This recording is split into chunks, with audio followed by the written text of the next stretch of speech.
ഇനി ഇത് മാത്രല്ല, എന്ത് തൊട്ടതിനും പിടിച്ചതിനുമൊക്കെ ആക്ഷേപം പറയുന്ന ഇയാള് നോമ്പിനെ സംബന്ധിച്ച് ഞാനൊരു ചെറിയ പുസ്തകം ഇറക്കിയിരുന്നു, നോമ്പിന്റെ വിധിവിലക്കുകൾ എന്ന് പറഞ്ഞിട്ട്. അതിൽ അത്താഴത്തെ കുറിച്ച് പറഞ്ഞിടത്ത് ഒരു ഹദീസ് ഉദ്ധരിച്ചിട്ട് അതിനെയും ഇയാൾ കളിയാക്കുന്നുണ്ട്. അതൊന്ന് കേട്ടോളൂ. നോമ്പിനെ സംബന്ധിച്ച് നമ്മളെ സക്കരിയ സലാഹി പറയുന്നു, സുബഹി ബാങ്ക് കൊടുത്താ പോരാ, സുബഹി ബാങ്കും കൊടുത്തിട്ട് അതിന്റെ ശേഷം ഇഖാമത്ത് കൊടുത്ത് നിസ്കരിക്കുന്നതിന് മുമ്പ് വെള്ളം കുടിക്കാന്ന് നബി പറഞ്ഞിട്ടുണ്ട്. അത് നിങ്ങൾക്ക് കാണാം. പൊതുവെ നബിയുടെ അത്താഴത്തിന്റെ പതിവ് ഇപ്രകാരമായിരുന്നെങ്കിലും ചില പ്രത്യേക സന്ദർഭങ്ങളിൽ സുബഹി ബാങ്ക് വിളിക്കുമ്പോഴും ഇഖാമത്ത് കഴിഞ്ഞ ശേഷവും വെള്ളം കുടിക്കാൻ നബി അനുവദിച്ചിരുന്നു. കണ്ടോ? അത് പറയല്ലാതെ അതിനെപ്പറ്റി ഒരു കമന്റും പറയാൻ പേരോട്ടിന് സാധിച്ചില്ല. അങ്ങനെ ഹദീസ് ഉണ്ടോ ഇല്ലേ, ആ ഹദീസ് ദുർബലമാണോ, അത് പറയണ്ടേ ധൈര്യമുണ്ടെങ്കിൽ വരട്ടെ, കൊണ്ടുവരിങ്ങള് ഇരുമ്പുഴി കൊണ്ടുവരും, പേരോട് മുസ്യാരെ കൊണ്ടുവരും. എന്താണ് ആ ഹദീസിന് ദുർബലത?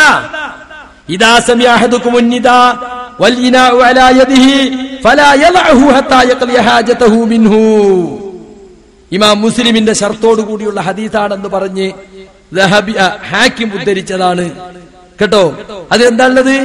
റസൂലുള്ളാഹി സ്വല്ലല്ലാഹു അലൈഹി വസല്ലം പറഞ്ഞു, നിങ്ങൾ ആരെങ്കിലും ബാങ്ക് കേട്ടാൽ വൽ ഇനാഉ അലാ യദിഹി, അത്താഴം കഴിക്കുന്ന പാത്രം, ഭക്ഷണപാത്രം അവന്റെ കയ്യിലുള്ളപ്പോൾ, ഫലാ യദഉഹു, അവന്റെ താഴെ വെക്കേണ്ടതില്ല, ഹത്താ യഖ്ലിയ ഹാജതഹു മിൻഹു, അവൻ ആവശ്യത്തിനുള്ള അതിൽ നിന്ന് കഴിക്കുന്നത് വരെ. അപ്പൊ ബാങ്ക് കേട്ടാൽ അപ്പൊ തന്നെ തുപ്പിക്കളയെന്നോ വായിൽ കൈയിട്ട് ഛർദിക്കൊന്നും വേണ്ട, ആവശ്യത്തിലുള്ളത് കഴിച്ചിട്ട് നിർത്തിയാൽ മതി എന്ന് മാത്രമല്ല സുഹൃത്തുക്കളെ, ഈ വിഷയത്തിൽ വന്നിട്ടുള്ള ഒരു ഹദീസ് തഫ്സീർ തൊബരിയിൽ ഉദ്ധരിച്ചിട്ടുണ്ട് അബൂ ഉമാമയിൽ നിന്ന്. അതിങ്ങനെയാണ്: ഉഖീമത്തിസ് സ്വലാത്ത് വൽ ഇനാഉ ഫീ യദി ഉമർ ഖാല അശ്റബുഹാ യാ റസൂലല്ലാഹ്. നമസ്കാരത്തിന് ഇഖാമത്ത് വിളിച്ചു, വെള്ളപ്പാത്രം ഉമർ റളിയല്ലാഹു അൻഹുവിന്റെ കയ്യിലിരിക്കുകയാണ്, കുടിക്കാനുള്ള വെള്ളത്തിന്റെ പാത്രം. അപ്പോ ബാങ്ക് വിളിച്ച ഉടനെ വളരെ വൈകാതെ ഇഖാമത്ത് വിളിച്ചതാണോ എന്നറിയില്ല, ഏതായിരുന്നാലും അദ്ദേഹം ചോദിക്കാണ്, അശ്റബുഹാ യാ റസൂലല്ലാഹ്, റസൂലെ ഞാൻ ഇത് കുടിച്ചോട്ടെ? ഖാല നഅം, അതെ. ഫശരിബഹാ, അപ്പോൾ അദ്ദേഹം അത് കുടിച്ചു എന്ന് പറഞ്ഞാൽ എല്ലാ ദിവസവും ബാങ്ക് കൊടുത്തിട്ട് തിന്നാ മതി, ബാങ്ക് കൊടുത്തിട്ട് എണീറ്റാ മതി എന്നാണ് ഞങ്ങൾ പറയുന്നത്.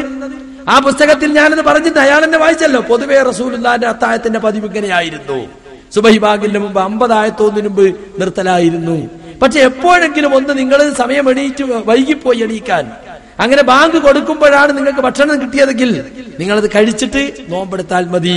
നോമ്പ് ഒഴിവാക്കല്ല വേണ്ടത്, അല്ലെങ്കിൽ അത്താഴം ഒഴിവാക്കല്ല വേണ്ടത്. അത് റസൂൽ എന്ന് പറഞ്ഞിട്ടുണ്ട്.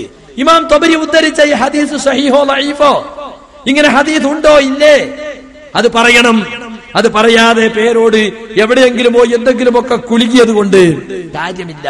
അത് പറഞ്ഞിട്ട് ഒന്നും മിണ്ടാതെ പേരോട് ഒറ്റ തടിതപ്പൽ തപ്പിയിരിക്കാണ്. ഇതാണ് ഇയാളുടെ തട്ടിപ്പ്. ഇതുപോലെ പ്രമാണങ്ങളുമായി തുറക്കേണ്ട രംഗങ്ങളിലൊക്കെ ഈ തരത്തിലുള്ള തട്ടിപ്പുകളുമായിട്ടാണ് ഈ മുസ്ലിയാർ മുന്നോട്ട് പോയിക്കൊണ്ടിരിക്കുന്നത്.